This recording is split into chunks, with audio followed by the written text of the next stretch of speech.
Para começar, primeiro já fazer uma diferenciação, esses termos, eles caíram um pouco no uso comum, assim, né? E eu percebo que eles ganharam uma significância de, por exemplo, o introvertido, alguma coisa parecida com uma pessoa tímida, né? E o extrovertido com essa pessoa mais sociável, assim, né? Isso é um uso cotidiano que afasta um pouco da proposta inicial, né? Então, assim, é interessante a gente entender esses termos dentro da proposta junguiana mesmo, né? Apesar de que em alguns pontos até esses significados eles se toquem, é interessante a gente saber o que a gente está evocando, né? Quando a gente fala de introversão e extroversão, pela perspectiva do Jung, né? Então, é sobre isso esse vídeo hoje. Vamos falar um pouco dessas duas atitudes gerais aí, né? A introversão e a extroversão. Para começar, eu vou trazer uma ressalva já aqui, para a gente entender, né? Quando a gente está falando de um tipo, né? Esses conceitos de introversão e extroversão, eles vão fazer parte da tipologia do Jung. E quando a gente estiver falando de um tipo, né? A gente vai levar esse tipo a um extremo. O que eu quero dizer com isso? Que eu vou exagerar esses tipos, tanto o introvertido quanto o extrovertido, para que a gente consiga perceber as diferenças entre eles. Mas isso é uma ferramenta didática que eu estou usando para que a gente consiga comparar e diferenciar esses termos, né? Na vida e na realidade, a gente não vai encontrar essas características tão acentuadas assim, né? Como o próprio Jung coloca, né, não vão existir tipos puros, né? Não vai ter, por exemplo, uma pessoa que é puramente introvertida ou puramente extrovertida. A gente vai sempre lidar com essa variação na atitude dentro do mesmo sujeito, né? Então, esse mesmo sujeito, a gente vai encontrar nele as duas dinâmicas, tanto a introversão quanto a extroversão. Quando existir uma predominância de uma dessas atitudes, é que a gente vai poder dizer que o tipo da pessoa é esse, né? Então, uma pessoa que habitualmente, né, com mais frequência, usa a introversão para se adaptar ao mundo, a gente vai poder dizer que é um tipo introvertido.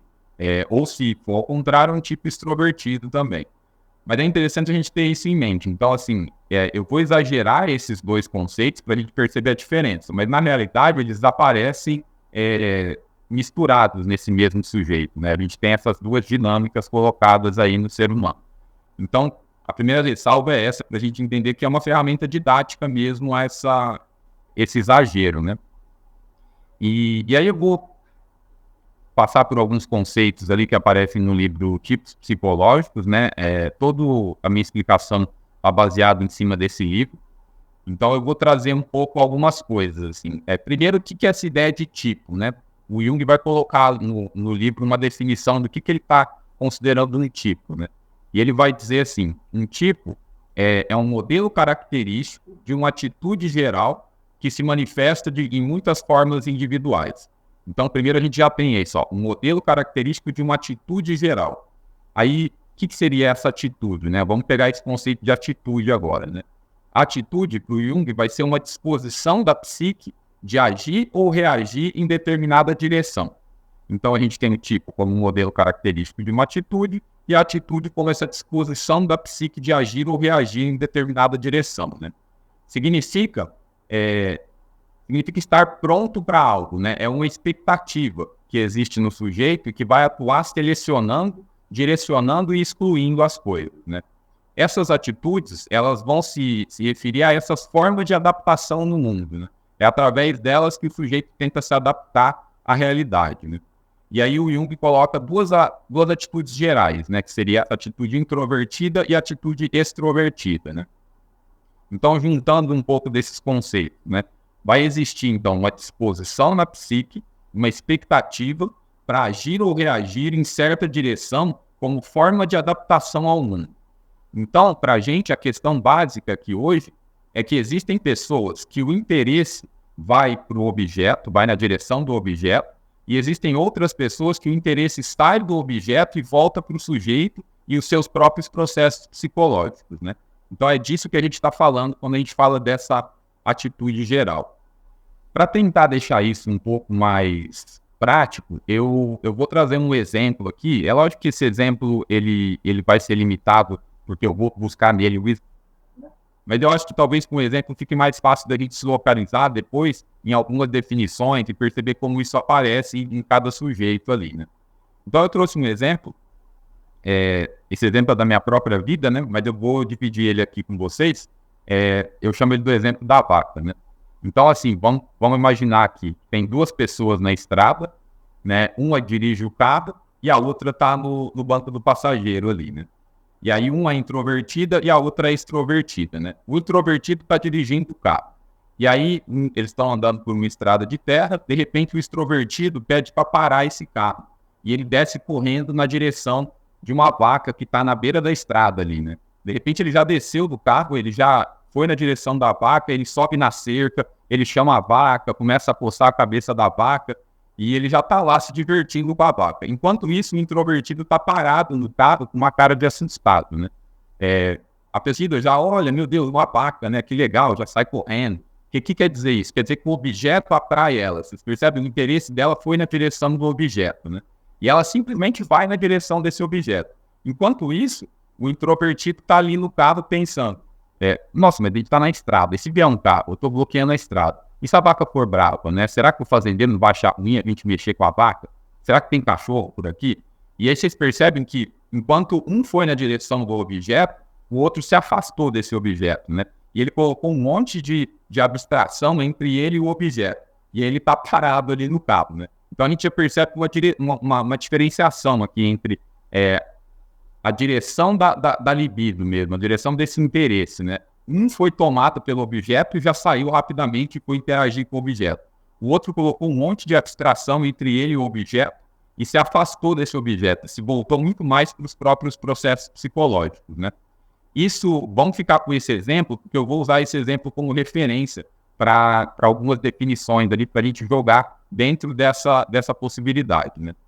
No livro Tipos Psicológicos, o Jung ele fala ali no capítulo 5 do livro, o capítulo chama O Problema dos Tipos na Arte Poética, né? Aqui é interessante, antes de entrar no próprio conteúdo ali do capítulo 5, é interessante, o livro Tipos Psicológicos, ele tem toda uma primeira parte que ele vai passando por vários eventos históricos, várias discussões filosóficas, discussões da estética, né? E ele usa essa parte para embasar toda a concepção dele. Tem uma cultura estranha de não ler essa primeira parte, partir direto para a parte onde ele vai conceituar os tipos diretamente mesmo, né? Cuidado com isso, gente, porque tem uma riqueza de informação e só é possível entender essa segunda parte depois de ler essa primeira parte. Eu até entendo a ideia de pular essa primeira parte, porque é realmente uma parte difícil, assim. A gente se confronta ali com a genialidade do Jung mesmo, assim. Ele faz uma pesquisa que é difícil para a gente se aproximar dela sem estudo mesmo. Então, assim, vai dar um pouco mais de trabalho essa leitura, porque a gente precisa entender as referências que ele está usando ali. E, de repente, a gente tem que dar uma pesquisada em outras coisas para entender. Mas, assim, não cometer esse erro de pular essa parte, assim, porque tem muita riqueza de informação nessa primeira parte e coisas que vão embasar e vão facilitar o entendimento da segunda parte do livro. Então, é importante já deixar isso colocado, né? Não saltem essa primeira parte, assim, né? Se esforcem, gastem um tempinho ali, porque vale a pena, né? Facilita demais.